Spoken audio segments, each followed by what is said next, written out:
Hello, my name is Oscar Moreno with Moreno Custom Home Visions, and today I'll be teaching you how to use a paint sprayer. You're basically going to need to know where all your buttons are located.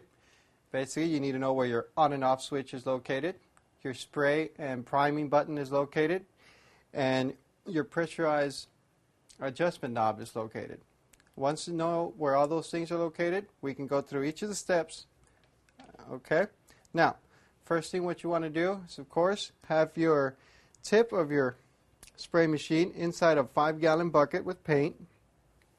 After that, you're going to have to put your priming hose outside the bucket. Going to go ahead and switch your power switch on, and then set your button down here to prime. And once you got that taken care of, you will go ahead and start turning the knob a little slowly down to increase the pressure. By then you're going to start seeing water and paint start to come out outside the priming line.